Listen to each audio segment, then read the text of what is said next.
2+2 is never 0। 2+2 is not 0। किसी भी गणित में, किसी भी देश के गणित में नियम तो यही रहेगा, 2 और 2 4 होते हैं।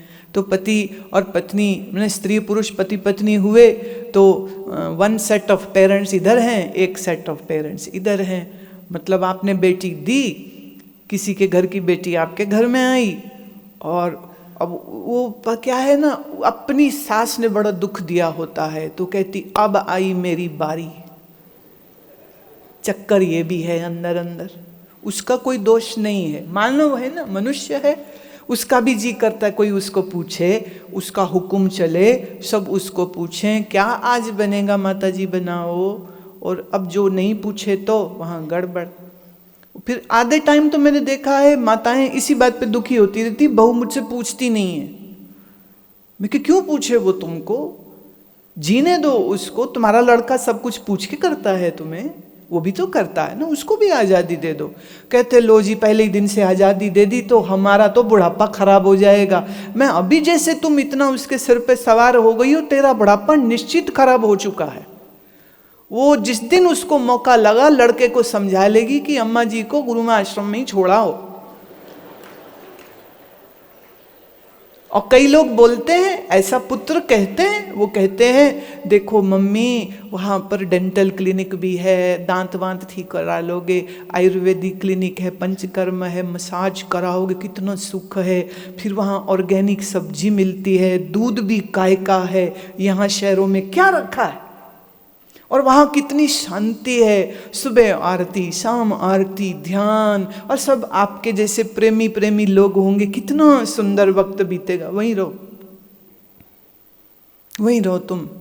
अब बात तो बड़ी अच्छी कह रहे हैं, आपने क्या लेना है ना, घर में बहू बुरी आई है तो आप दुखी ना हो ना मम्मी, इसलिए कहता हूँ आश्रम में रहो।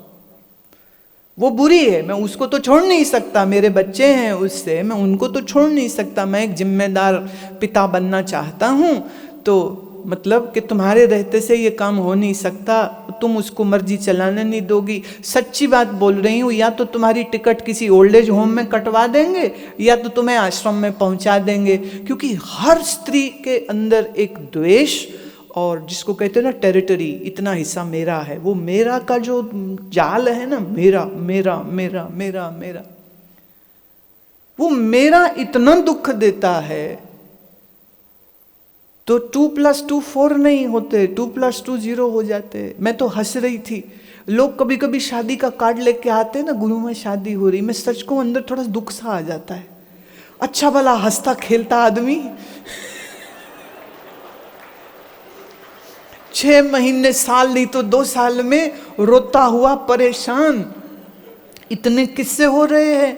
वो 4 महीने 6 महीने 8 महीने में लड़की अपने घर लड़का अपने घर, 4 केस दहेज के डाल दिए, उत्पीड़न के डाल दिए, इसके डाल दिए, अब वो अपनी बेल कराता फिर रहा है।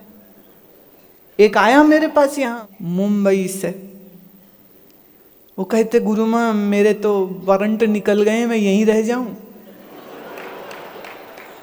मुझे तो यहीं रख लो, मुझे नहीं जाना वापस। गया तो मैं तो जेल के अंदर, मेरे ससुर ने कह रहे जब शादी तय हुई थी ना तब मैं बड़ा खुश था कि मेरे ससुर के बड़े कॉन्टैक्ट्स हैं बड़े बड़े लोगों के साथ। आज इसी बात पे रो रहा हूँ, दुखी हो रहा हूँ कि उनके बहुत बड़े बड़े लोगों के साथ कॉन्टैक्ट्स हैं। कहते यहीं रह जाऊं। मैंने कहा देखो ये समय अब तुम्हारे यहाँ रहने का नहीं है, अब समय तो इस मुसीबत को, पत्नी नामी मुसीबत को झेलने का है। जितने प्यार प्यार से दूल्हा बन के बैंड बाजा बजा के लाए थे ना, वही बैंड बाजा अब तेरा बजा रही है। तो कोई बात नहीं, टाइम है, मुश्किल है, 1 साल हो गया है, और कभी उसका संदेश आ जाए जी कर रहा आत्महत्या ही कर लूँ मैं बताओ। अच्छा भला हंसता खेलता लड़का, सेवा में आना, आश्रम में आना, हमारी यात्राओं में भी वो सेवा के लिए साथ आ जाता था, माँ भी बहन भी सब लोग। अब सेवा तो क्या करनी है, पुलिस की सेवा ना हो जाए इससे बचता है। वो भी बड़ी अच्छी सेवा करते हैं, बहुत अच्छी सेवा करते। एक पंजाब का एक पुलिस वाला कह रहा था, कह रहे जी हमारे वहाँ भी एक ड्राइंग रूम होता है। मैंने कहा मतलब? कहते जहाँ धुनाई करते हैं ना हम उसको ड्राइंग रूम बोलते हैं। बोले सामने से कौन पूछे ये तूने काम किया कि नहीं किया, बोले सीधे ड्राइंग रूम में ले जाए, थोड़ी सेवा करते ना बस अपने आप बोलने लग जाता है। एक आदमी ने रिपोर्ट लिखवाई कि मेरे घर में चोरी हो गई, एक फ्रिज, एक टीवी, एक स्कूटर मेरा चोरी हो गया है। पुलिस वाले जब लिख रहे थे तो उन्होंने रिपोर्ट में लिखा 3 टीवी, 3 स्कूटर, 3 गैस के सिलेंडर चोरी हुए हैं। बोले 3 हुए, मैंने तो 1 कह रहा हूँ। कह रहे देख अब जब हम ढूंढने जाएंगे ना तो हमको तो बहुत से मिलने वाले, 1 तुम ले लियो बाकी हम रख लेंगे। तो 1 की जगह 3-3 रखे।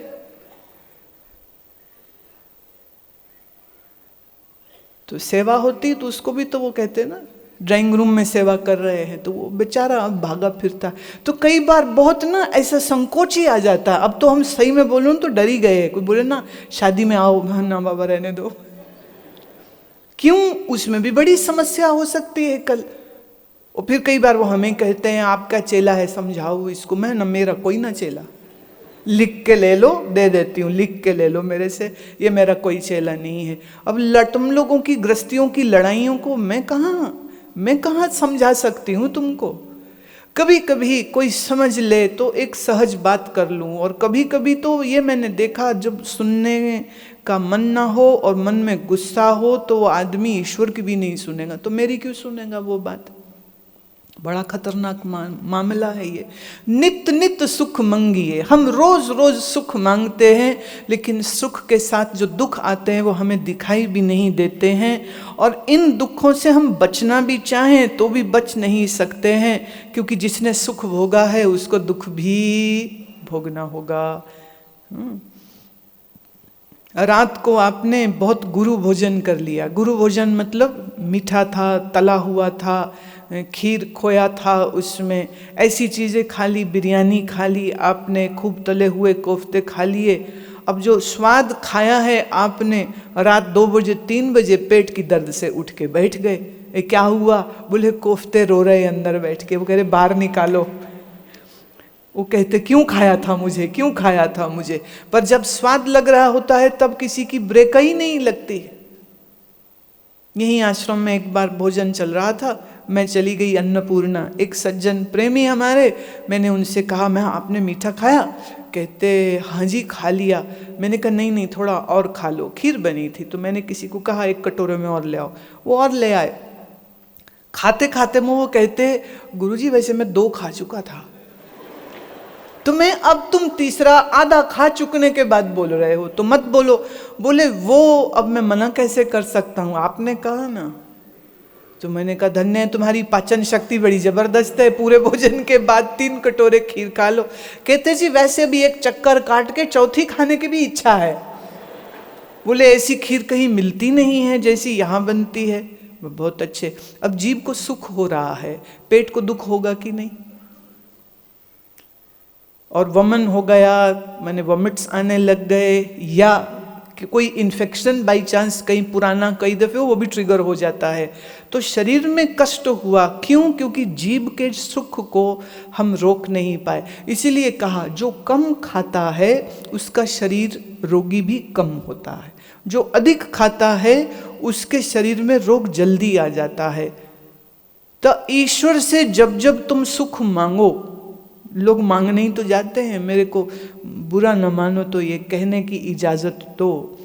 गुरुद्वारे, मंदिरों में, मस्जिदों में जो लोगों की भीड़ मुझे दिखती है वो मुझे धार्मिकों की भीड़ नहीं दिखती। मुझे सारे मंगते लग रहे होते।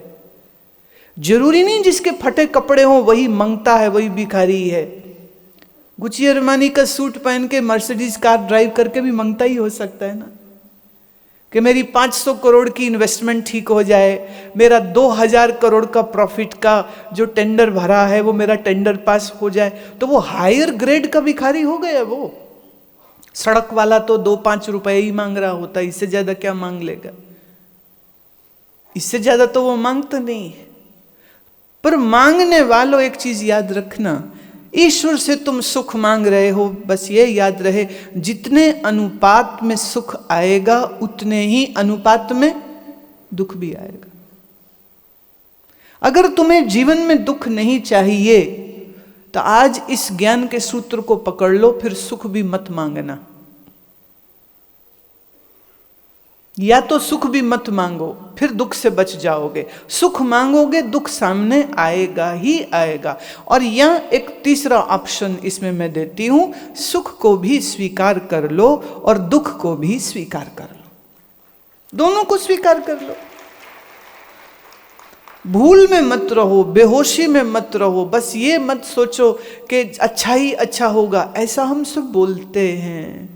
पंजाबी माएँ पैर छुए कोई, उनको मत्था टेके तो वो 100 दुआएं देती हैं, 100 दुआएं देती हैं, लंबा जी। एक ने कहा, माता जी मुझे लंबा जीने का मत देना, हमारे घर में 80 साल के दादा एड़ियां रगड़ रहे हैं, हमें नहीं जीना लंबा, हमें तो इतना ही जीना है जिसमें शरीर स्वस्थ रहे। अब लंबा जियो, आशीर्वाद तो सुनने में बड़ा अच्छा लग रहा है, लेकिन सोचो आदमी तो जी गया 95 साल, पत्नी मर गई, बच्चे मर गए, दोहते मर गए, पोते मर गए, सबकी मौत उसने देख ली, खुद वो अभी भी जिंदा बैठा हो, क्या अच्छा होगा इसमें? और ऐसी घटनाएं घटते हुए देखी। फिर मैंने ऐसे लोग भी देखे कि 95 के हो गए हैं और घर सब परिवार उनका भरा हुआ है, पोते पोतियां हैं, दोहते दोहतियां हैं, पोतों के आगे शादियां हो गई हैं, भरा हुआ घर है, लेकिन तो भी वो मन ही मन दुखी हो रहे होते। क्यों? कह रहे ये मुझे प्यार नहीं करते, मेरे पास आके कोई नहीं बैठता, नर्स लगा रखी है, नर्स देख लेगी आपको। बोले नर्स मेरी बेटी नहीं है, पर मेरी बेटी से ज़्यादा कर रही है, वो सेवा वो कर रही होती है। याद मुझे मेरी बच्चियां आती हैं, पर बच्चियां जब मिलने आती हैं तो वो नया चेक लेने आ रही होती हैं, या वो ज़मीन दे दो, वो प्लॉट मुझे दे दो, वो शेयर्स मेरे नाम कर, और नहीं दूं तो बोले फिर लड़ाई करती है आगे से। लंबी उम्र है उनकी तो भी दुखी। तो लंबी आयु लेने से हम सुखी नहीं हो जाते। जीवन में सुख, संसार का जो सुख है, उस हर सांसारिक सुख के साथ दुख जुड़ा हुआ है, ये बात कभी मत भूलिएगा। तो सुख और दुख दोनों को स्वीकार करके जो निर्लिप्त रह सके, साक्षी होकर के देख सके कि दुख आया तो दुख को देख लिया, सुख आया तो सुख को देख लिया, और ना सुख है ना दुख है, ऐसी स्थिति बने तो उसमें भी वो शांत रह सके, निष्प्रह रह सके, साक्षी रह सके, दृष्टा होकर के इस खेल को वो देख सके, जिस खेल का नाम यह जीवन है। इस जीवन में हमें बहुत कुछ देखने को मिलता है, पर ज्ञानी वो है, समझदार वो है जो अपने चित्त को हमेशा क्लेशों से बचा के रखता है। सुख की कामना हमारे मन को बहुत क्लेदित कर देती है, सुख कब होगा, एक्साइटमेंट से भर देती है, इंतजार से भर देती है, ऐसा कब होगा, ऐसा कब होगा, ऐसा कब होगा। Excitement kills the peace of mind, remember this, even excitement kills the peace of mind. आप किसी की इंतजार कर रहे हैं और वो बंदा अभी आया नहीं, आप सोचते हैं अरे कब आएगा, कब आएगा, कब आएगा, दिल धड़क रहा है, दिल धड़क रहा है, मन परेशान हो रहा है, परेशान हो रहा है, क्या करें क्या करें, कब आएगा कब आएगा। ये अच्छा टाइम होता है कि खराब टाइम होता है? ये भी समय अच्छा नहीं होता है। समय कौन सा अच्छा होता है? जब सुख की हम इंतजार कर रहे हों या जब हम दुख भोग रहे हों। सोच के देखिएगा। When we are waiting for something great to happen, वो भी हमारे चित्त को बहुत आक्रांतित कर देता है, और जब भी दुख भोगना पड़ जाए तब भी हमारे मन में बहुत सी पीड़ाओं को वो जन्म दे देता है। आदमी सोचता दुख के दिन कब बीते, दुख के दिन कब बीते, कब जाए कब जाए कब जाए। सुख कहते कब आए कब आए कब आए। सुख के आने में चिंता कब आएगा, और दुख आ जाए तो चिंता। तो हम ये भी कह सकते हैं कि हर सुख के पीछे दुख और हर सुख के आगे भी दुख, या यूं भी कह सकते हैं कि हर दुख के पीछे भी सुख और हर दुख के आगे भी। अब हम या तो सुख की इंतजार करते रहें, या हम दुख से घबराते रहें, और या हम दूसरा ही काम करें जो ज्ञानी करता है। समोहम सर्वभूतेषु न मे द्वेषो अस्ति न प्रियः ये भजन्ति तु मां भक्त्या मयि ते तेषु चाप्यहम्। सर्व में ईश्वर को देख के, सर्व प्राणियों में वही मेरा परमात्मा है ये जानते हुए न किसी से द्वेष, किसी से, यहां मैं किसको कह रही हूं, दुख से द्वेष है। याद रहे, हमें किसी आदमी औरत से द्वेष नहीं होता, हमें उससे मिलने वाले दुख से द्वेष होता। बुरे से बुरा आदमी किसी के लिए अच्छा होता और अच्छे से अच्छा आदमी भी किसी के लिए बहुत बुरा होता। तो वो बंदा बुरा है कि अच्छा, it is how you see, it is how that person reacts और एक्ट्स और इंटरैक्ट्स विद यू। बुरे में भी अच्छा है, अच्छे में भी बुरा है। हमें आदमी औरत बुरे अच्छे नहीं लगते, जो उससे हमको दुख आता है हमें वो बुरा लगता है। तो फिर बोलो आदमी बुरा कि दुख बुरा? हम कहते हैं ये बहुत अच्छे हैं, वो बंदा अच्छा है, या उससे हमें सुख की प्राप्ति होती इसलिए वो हमको बहुत अच्छा लग रहा होता है। तो बंदा प्रिय नहीं है, कौन प्रिय है? सुख। तो उपनिषद में ये एक श्लोक आता है जिसमें ऋषि कहता है कि पत्नी के लिए पत्नी को प्रेम कोई नहीं करता, पत्नी से सुख के लिए पत्नी को प्रेम करता। पिता को प्रेम कोई नहीं करता, हर पुत्र पिता से मिलने वाले सुख के कारण पिता को प्रेम करता है। हम भोजन इसलिए नहीं खाते हैं कि भोजन खा के हमको दुख हो जाए। हमको भोजन क्यों अच्छा लगता है? क्योंकि भोजन खाने से हमें सुख मिलता है। तो हमारा प्रेम किससे है? सुख से है। अच्छा, और तो और गुरुजी भी तभी तक अच्छे लगते हैं जब गुरुजी डांटे कोई नहीं। तो कई कई गुरुओं को थोड़ा डिप्लोमेट होना पड़ता है। आया तो होता है गुस्सा के मुंह पे एक लपाटा मार देवे, पर वो फिर भी कहते आओ भगवान, बैठो भगवान, जाओ भगवान। क्योंकि क्रोध का अगर वेग उन्होंने दे दिया, उस बंदे की गलती पर भी अगर उसको कुछ कह दिया, उसे सहन नहीं होगा। इसलिए गुरु की डांट खाने को मिल जाए, गुरु उठते बैठते तुम्हारी तुम क्या बोले जलालत कर देवे, तुम्हें गुरु भी अच्छे नहीं लगेंगे। क्योंकि तुम गुरु के पास भी अपने स्वार्थ सुख के लिए जाते हो, ज्ञान के लिए जाते। तो फिर मुझे उनका स्मरण आता है, मिलरेपा का। तिब्बत में इस महान बौद्ध भिक्षु के जीवन की घटना है कि वो गया था अपने गुरु के पास, और गुरु ने उसके, योगी थे, सिद्ध थे, तो जिस पहाड़ पर उनका घर था, अब वो पहाड़ पे चढ़ने की कोशिश कर रहा है। गुरु ने ऊपर से अपनी शक्ति से बड़ी बड़ी चट्टानें उसके ऊपर फेंकनी शुरू कर दी। वो सही में मर सकते थे और उनको बहुत चोटें भी लगी। उनके चोटें लगती नहीं, लेकिन वो पहाड़ फिर भी चढ़ते रहे कि हम वापस नहीं जाएंगे, हम तो मिलेंगे ही, हम जिस लक्ष्य के लिए आए हैं उस लक्ष्य की पूर्ति हम अवश्य करेंगे। रुके नहीं। तो कहते उन्होंने अपनी सिद्धि से बिजली कड़कड़ा दी, बर्फ गिरा दी, बर्फ का तूफान चला दिया। ये सब उनके गुरु कर रहे थे ताकि ये उन तक न पहुँचे, लेकिन वो सब सहन कर रहे, सब सहन कर रहे, सब सहन कर रहे। और फाइनली कोई 1 साल से अधिक उनकी इस तरह परीक्षाएं होती रही। गुरु धक्का मार मार भेज रहा है, गुरु ने बड़ा कष्ट दिया, पर वो भी गए नहीं वापिस। एंड फाइनली उनको स्वीकार किया उन्होंने। तो ऐसे तो बहुत ही कम मिलेंगे हमें, जो गुरु की मार खा के, डांट खा करके भी गुरुदेव जय बोल सके। गुरुदेव की जय लोग तब तक बोलते हैं जब तक उनको सुख मिले। कई बार मैंने ये देखा, आज भी देखती हूँ मैं, वो कहते हमने सवाल पूछा, हमारे सवाल का जवाब नहीं दिया, हम गुस्सा हो गए। हम गए थे, हमें आगे नहीं बुलाया, हम गुस्सा हो गए। हम भी इतनी दूर से गए थे, हमें नहीं पूछा, इसलिए हम गुस्सा हो गए। तो वो पता नहीं घर वालों ने मार के भेजा होता है, गुस्से वो घर वालों से होते हैं, निकाल वो यहाँ पर देते हैं। तो ready to be shattered because they are already shattered। ऐसों का क्या करेंगे? संसार में हर विषय के साथ हमारा जो मन जुड़ता है वो अपने सुख के लिए जुड़ता है। पर अजीब बात देखिए, अजीब बात यह है कि सुख का स्वरूप तुम्हारा अपना ही आत्मा है और तुम ये बात जानते नहीं। मेरा अपना आप ही आनंदमयी स्वरूप है।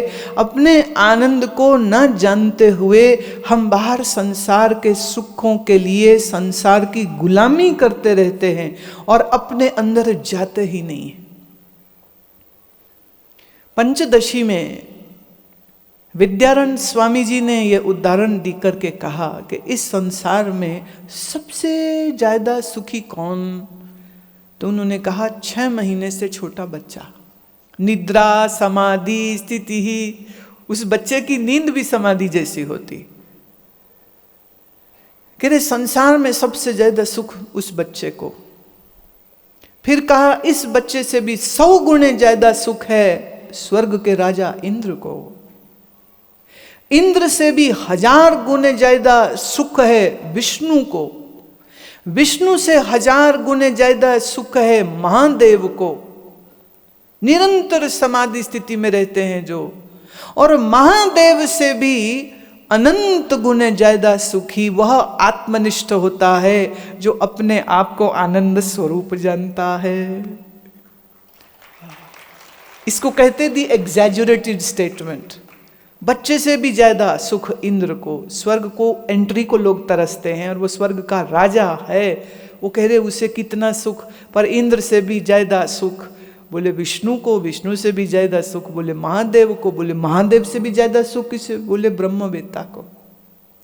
जो अपने आप को यह जानता है मैं आनंद स्वरूप हूं, मैं सच्चित आनंद हूं, और मन और शरीर के क्लेशों को वह मिथ्या जानते हुए जी रहा है, ऐसा आत्मनिष्ठ व्यक्ति संसार में सबसे ज्यादा सुखी होता है। अच्छा, इसमें भी एक, ये कथा तो काफी लंबी है, मैंने इसमें जो एग्जाम्पल्स मैंने थोड़ा सा शॉर्ट किया है। इसमें ऐसा है, हम और समझने की चेष्टा करते। बच्चा सुखी है, बच्चे को मालूम नहीं है। हम देख के कह रहे हैं बच्चे सुखी, कभी कभी उसके भी पेट में गैस हो जाती है, कभी कोलाइटिस हो जाता है, कभी कुछ, कभी कफ हो जाता है, तो वो भी कष्ट पाता है। अच्छा, इंद्र कितना भी सुखी क्यों ना हो, इंद्र एक पोस्ट है जो लिमिटेड होती, कुछ समय के बाद वो खत्म हो जाती। इंद्र से ज्यादा सुख ब्रह्मा को है। तो हमारे ज्योतिष में और वेद में एक पूरी कैलकुलेशन दी हुई है कि जिस कैलकुलेशन में ब्रह्मा की आयु को हम निकालते हैं कि ब्रह्मा की इतनी उम्र होती है। ब्रह्मा की जितनी उम्र होती है वह एक पल विष्णु का होता है। उस हिसाब से विष्णु की जितनी आयु होती है उससे उसका एक पल महादेव जी का होता है। अर्थात जो ब्रह्मा है वो भी सनातन नहीं है, बदल जाता है। वो भी विष्णु है, वो भी, वो महादेव बोले वो भी बदल जाते हैं। जैसे शिव पुराण में शिव कहते हैं कि आने वाले जो अब आएगा युग, अब जो शुरू होने वाली है सृष्टि, उसमें ये मनुष्य उसका ब्रह्मा होगा। तो ब्रह्मा का, विष्णु का, शिव का, सबका आयु की गणना की जाती है। फिर उसमें भी थोड़ा और चले जाएं, अगर विस्तार में मैं चली जाऊं तो कह रहे ब्रह्मा किससे आए? बोले विष्णु के कमल से। बोले विष्णु कहाँ से आए? बोले विष्णु भी काल की एक तरंग है। बोले किसकी? बोले महाविष्णु की। बोले महाविष्णु अर्थात? बोले ब्रह्मा, सब कुछ ब्रह्म से है। तो ब्रह्मा भी टाइम लिमिटेड है। देखिए, बहुत सारी चीजें समझने के लिए बहुत सारा समय चाहिए। लेट मी से, जैसे विज्ञान की दृष्टि से अगर हम बात करें तो एनर्जी कभी खत्म नहीं होती, लेकिन बदल जाती है।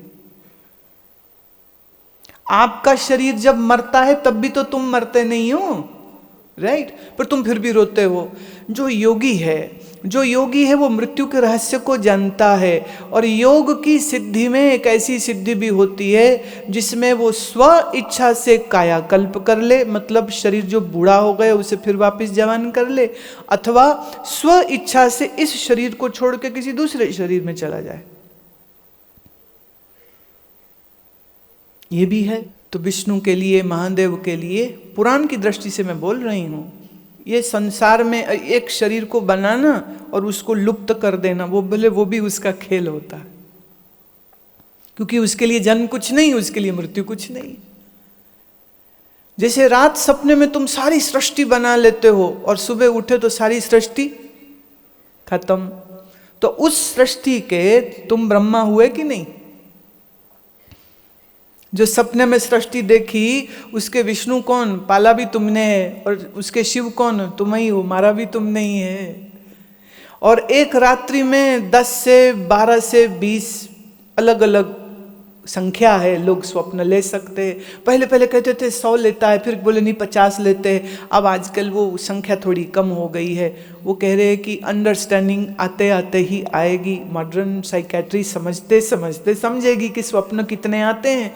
स्वप्न की ड्यूरेशन 5 मिनट से 20 मिनट की हो सकती, फिर गहरी नींद आ गई, फिर सपना बना, फिर गहरी नींद आ गई। अब जब सपना बना तो ब्रह्मा होके सपना बनाया, विष्णु होके चलाया, शिव होके मार दिया। और जब मारा तो ये हुई प्रलय, और फिर ब्रह्मा बन के फिर सपने की सृष्टि बना दी, फिर पाली, फिर देखी, फिर शिव बन के उसे खत्म कर दिया। सो गए, गहरी नींद गई। तो गहरी नींद आई, फिर सपना आया, फिर गहरी नींद, फिर सपना। ये एक साइकिल चलता रहता है। और इस साइकिल के चलने पर तुम उसको देखने वाले दृष्टा साक्षी असंग वैसे के वैसे बने रहते हो। तो एक रात में तुमने खुद ने कितनी सृष्टियां बना दी और खत्म कर दी। तुम उस सुबह उठ के रोते भी नहीं हो, इतने सारे मार दिए तुमने जो बनाए थे। तो ये सारा जगत जो तुम देख रहे हो, यह ईश्वर का स्वप्न है।